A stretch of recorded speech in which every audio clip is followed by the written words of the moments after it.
स्टालिनग्रेड की लड़ाई रूसी सेनाओं और नाजी जर्मनी के मध्य द्वितीय विश्व युद्ध के दौरान एक क्रूर सैन्य अभियान था। यह लड़ाई आधुनिक युद्ध में सबसे बड़े, सबसे लंबे और सबसे खून खराबे के रूप में बदनाम है। अगस्त 1942 से फरवरी 1943 तक करीब 2 मिलियन से अधिक सैनिक और लगभग 2 मिलियन नागरिक लड़ाई में मारे गए और घायल हो गए। लेकिन फिर भी स्टालिनग्राड रूस के महत्वपूर्ण औद्योगिक शहरों में से एक है। इसकी लड़ाई ने अंततः मित्र देशों की सेनाओं के पक्ष में द्वितीय विश्व युद्ध का रुख मोड़ दिया। द्वितीय विश्व युद्ध के मध्य में यूक्रेन और बेलारूस ने 1942 के वसंत में बहुत सारे क्षेत्र पर कब्जा कर लिया गया था। जर्मनी ने उस वर्ष की गर्मियों में दक्षिणी रूस पर एक आक्रमण हमला करने का फैसला लिया। राज्य के प्रमुख जोसेफ स्टालिन ने नेतृत्व में रूसी सेनाओं ने पहले ही देश के पश्चिमी भाग पर एक जर्मन हमले को सफलतापूर्वक विफल कर दिया था। हालांकि मैन पावर और हथियार दोनों के मामले में स्टालिन की रेड आर्मी को लड़ाई में महत्वपूर्ण नुकसान हुआ था। भविष्य के सोवियत संघ के नेता निकिता क्रुश्चेव सहित स्टालिन और उनके जनरलों को पूरी तरह से मॉस्को पर किए जाने वाले एक और नाजी हमले की उम्मीद थी। स्टालिनग्रेड शहर रूस में एक औद्योगिक केंद्र के रूप में कार्य करता था, जो देश के सैनिकों के लिए महत्वपूर्ण वस्तुओं जैसे तोपों का उत्पादन करता था। वोल्गा नदी जो शहर से होकर गुजरती है, स्टालिनग्रेड में देश के पश्चिमी हिस्से को अपनी पूर्वी क्षेत्रों से जोड़ने वाला एक महत्वपूर्ण शिपिंग मार्ग था। अंततः एडोल्फ हिटलर चाहते थे कि वेरमार्ट स्टालिनग्रेड पर कब्जा कर ले। जब हिटलर ने घोषणा की कि स्टालिनग्रेड में शहर के सभी पुरुष निवासियों को मार दिया जाएगा, तब स्टालिन ने सभी रूसियों को आदेश दिया कि वे शहर की रक्षा में हथियार उठाकर सतर्क हो जाए। रूसी सेना शुरू में स्टालिनग्राड के उत्तर में जर्मन वेयरमैच सेना को असफल करने में सक्षम थी। स्टालिन की सेना ने 2 लाख से अधिक सैनिकों को खो दिया, लेकिन उन्होंने जर्मन सैनिकों को सफलतापूर्वक भगा दिया। हिटलर की योजनाओं की दृढ़ता के साथ रूसियों ने स्टालिनग्राड के अनाज और मवेशियों के भंडार को पहले ही हटा दिया था। हालांकि शहर के 4 लाख से अधिक निवासियों को बाहर नहीं भेजा गया था, क्योंकि रूसी नेतृत्व का मानना था कि उनकी उपस्थिति सैनिकों को प्रेरित करेगी। हमला शुरू करने के कुछ दिनों के भीतर जर्मनी की लुफ्तांसा एयर वायु सेना ने वोल्गा नदी में कई रूसी वाणिज्यिक जहाजों को डुबा दिया था। सितंबर तक लुफ्टवाफे ने स्टालिनग्राड पर नियंत्रण कर लिया था, जिसके फलस्वरूप रूसी हताश हो रहे थे। युद्ध में शहर में श्रमिकों को जल्दी युद्ध में भाग लेने के लिए कहा गया था। महिलाओं को खाइयों को खोदने के लिए सूचीबद्ध किया गया था। भारी हताहत बावजूद स्टालिन ने शहर में अपनी सेनाओं को निर्देश दिया कि वे पीछे न हटे। स्टालिन के अनुसार एक कदम पीछे नहीं। जिन लोगों ने आत्मसमर्पण किया वे सैन्य ट्रिब्यूनल द्वारा परीक्षण के अधीन होंगे। शहर में 20,000 से कम सैनिकों और 100 से ज्यादा टैंकों के साथ स्टालिन के जनरलों ने आखिरकार शहर और आसपास के क्षेत्रों की गोलियों में लड़ते हुए दोनों पक्षों ने शहर की इमारतों की छतों पर बने स्नीकर्स का उपयोग किया। रूसी जनरल अलेक्सांडर वालेस्की ने पहाड़ों पर रूसी सैनिकों को शहर के उत्तर और पश्चिम में तैनात किया। वहां से उन्होंने एक पलटवार शुरू किया, जिसे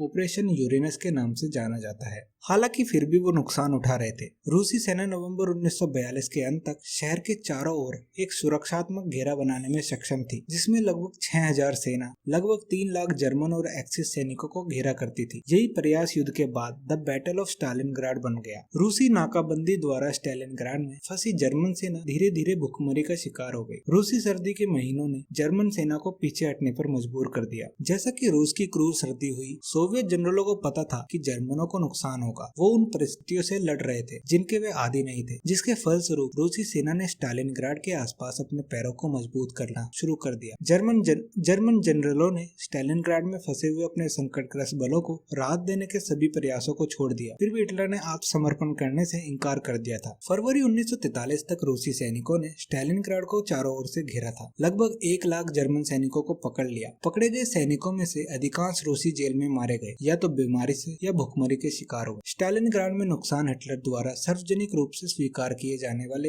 युद्ध की पहली विफलता थी। इसने हिटलर और एक्सिस शक्तियों को रक्षात्मक बना दिया और रूसी आत्मविश्वास को बढ़ाया। अंत में कई इतिहासकारों का मानना है कि स्टालिनग्राड की लड़ाई ने संघर्ष का एक प्रमुख मोड़ लिया। यह रूस, ब्रिटेन, फ्रांस और संयुक्त राज्य अमेरिका की मित्र देशों की सेना के लिए विजय मार्च की ओर की शुरुआत थी। स्टालिनग्राड, जिसे वोल्गोग्राड के नाम से जाना जाता है, वोल्गा नदी का एक शहर था। यह एक महत्वपूर्ण औद्योगिक शहर था और वोल्गा एक महत्वपूर्ण परिवहन मार्ग था। हिटलर स्टालिनग्राड पर कब्जा इसीलिए भी करना चाहता था क्योंकि यह सोवियत संघ के नेता जोसेफ स्टालिन के नाम पर था और इस तरह से ये जोसेफ स्टालिन को शर्मिंदा करता। तो ये थी कहानी स्टालिनग्राड बैटल की। वीडियो पसंद आए तो वीडियो को लाइक करें, सब्सक्राइब करें और कमेंट जरूर करें।